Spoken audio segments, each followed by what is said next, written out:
As we build up to the 2012 elections, you will be asked to come out and support candidates for the Nevada State Senate and Assembly races that have been endorsed by the Professional Firefighters of Nevada.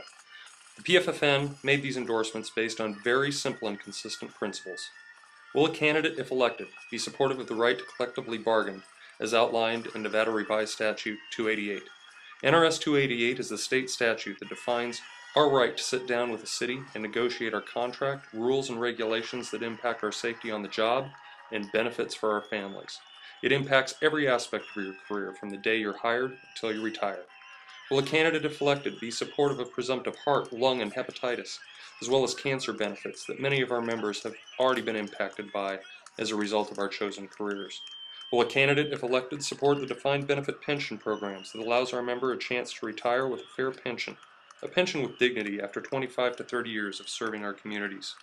Across the nation, we've seen the impact of having collective bargaining not only come under attack in individual states, but as was the case in Ohio and Wisconsin, that right to sit down at the table, to have a voice, be overturned. If you think that these states are a million miles away and this cannot happen here in Nevada, you're dead wrong. This fight is at your front doorstep and will be decided in this upcoming election.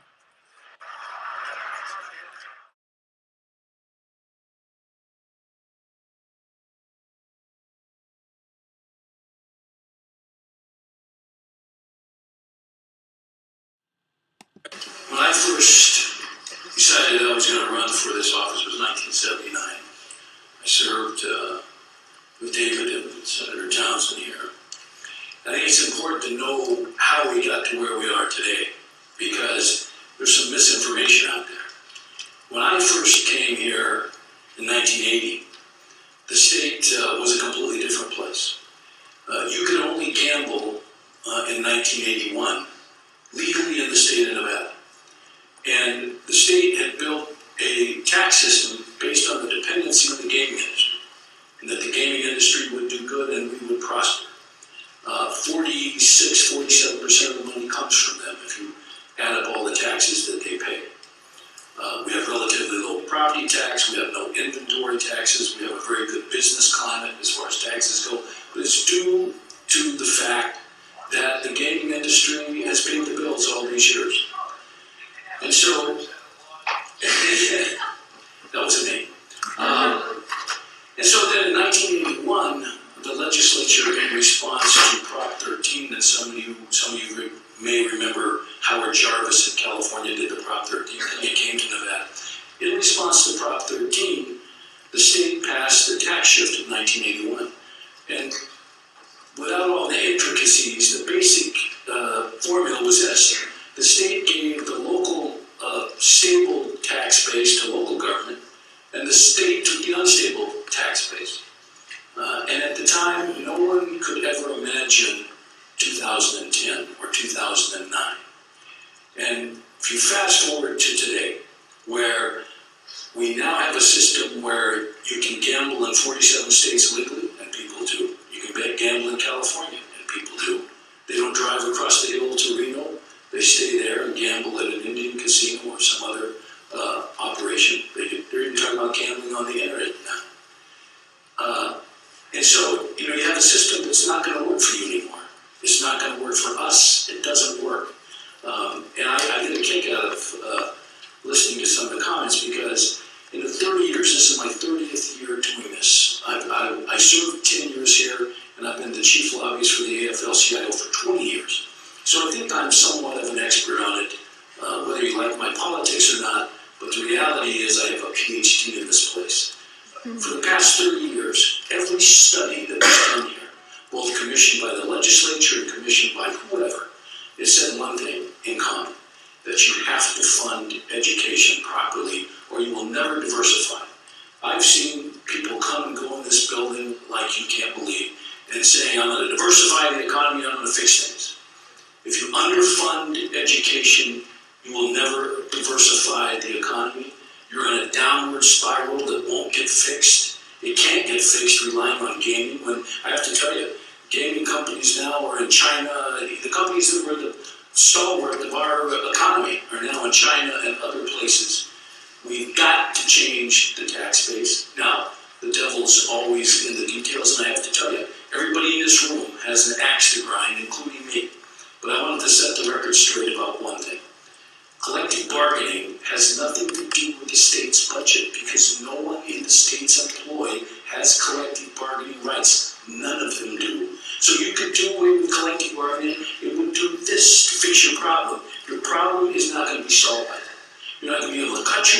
this thing, you're not going to be able to tax your way out of this thing.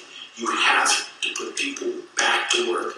The other thing that's killing the state is the Medicaid budget, because all of those people that are out of, we brought some unemployed construction workers here. We had lunch with them that was provided by the AGC across the street. The people I sat with at their table, both of the families are on Medicaid. Both of the gentlemen's wives have chronic conditions. Their insurance is lapped. And so now the state are picking up these very expensive conditions. And the irony for them is when they do go back to work, they will now have a pre-existing condition and they won't be insured. And I don't know where that falls, but probably on the state. You've got to fix your tax system. You've got to fix education. And doing away with collective bargaining won't solve that. And I'll tell you the other thing that won't solve the problem. You've heard my good friend David Humke talk about it. You know, for the past 2 sessions, we've solved the budget by taking money from local government. The very tax money that we gave them in 1981, now the state is going back and saying, well, you know, but for this little bit of money, I want this back. We can't do that anymore. All you're doing is forcing the pain. One of the key races that will determine the agenda of the state Senate will be that of Joyce Woodhouse, here in Henderson. She is running against Steve Kirk. Steve Kirk was handpicked by Senator Roberson to try and take over the state Senate. Roberson has made no secret his agenda to attack labor if made the state majority leader. It is to roll back your collective bargaining rights and pension benefits. Listen for yourself. Thank you, Assemblyman Hickey, and I just want to thank you, I think on behalf of everyone, for having this discussion, because it seems like each side of the debate talks over each other so much and we don't really get together and talk. And I want to thank my good friend Danny Thompson. I know he's passionate and I know he believes in what he said today, but it's just amazing to me how much he knows that is not true. And that's what we're going to talk about today. We can talk about taxes, we can talk about spending. I don't have prepared remarks, although I did make a few notes while I was listening. You know, the reason I ran, and the reason a lot of other people ran, was because our economy is in the tank. Small businesses getting crushed. I represent a lot of small businesses in my day job outside of the session. I wanted to do something to fix the system. Now we can talk about whether we have a tax problem or a spending problem, and I've got to try to talk fast because I don't have any of this time. But the fact that Trey Abney said a few minutes ago, we raised taxes by $1 billion in 2003. We raised them again in 2009 by $1 billion.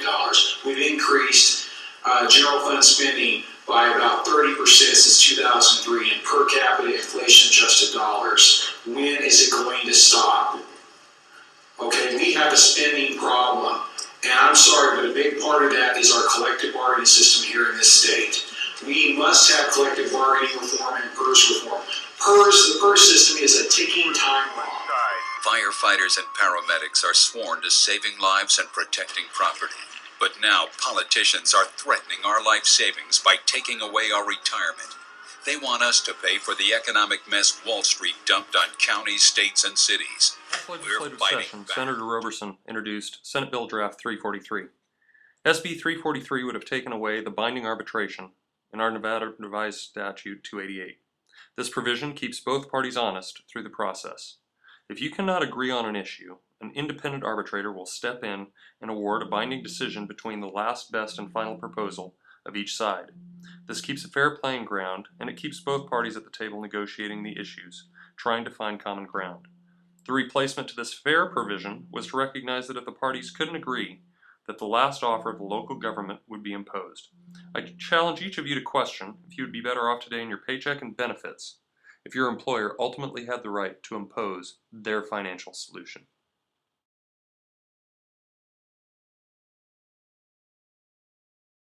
Forms to NRS 288, which is the collective bargaining statute for public employees, county and city.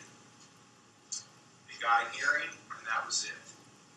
That's what would affect local government more than anything, and I would argue very positively. Okay, so if I could just paraphrase, then what we're talking about potentially, that what you'll be looking at the next session is how to impact 288 collective bargaining to the degree that hands over more authority to local governments in terms of being able to control their collective bargaining agreements to some degree. Well, that's right. Again, Senator Michael Roberson confirms what his agenda will be if he gets the majority leadership in the state Senate. Is this agenda good for you and your family?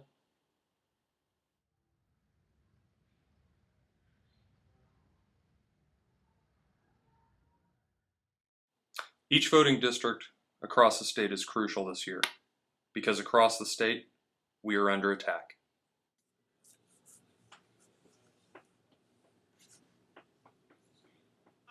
The face-off between labor unions and Republican lawmakers is heating up. The unions are fighting to protect their collective bargaining rights. Megan Hughes has the story from the state capital, Columbus.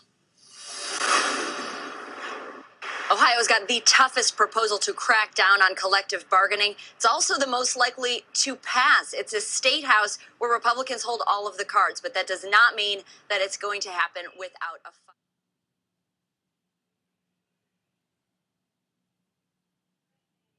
Collective bargaining laws are not expressions of free speech. They're not merely rights of association. Collective bargaining laws are government power used by unions to coerce government employers to pay them as much as they can possibly extract from the taxpayer. Our research, as described by economist Steve Slavinsky, shows that if collective bargaining laws are eliminated in Arizona, we can expect savings of $550 million a year in about 7 years, if Virginia's experience is any guide. Across the country, those savings conservatively justify an amount of $50 billion simply by banning collective bargaining by government workers.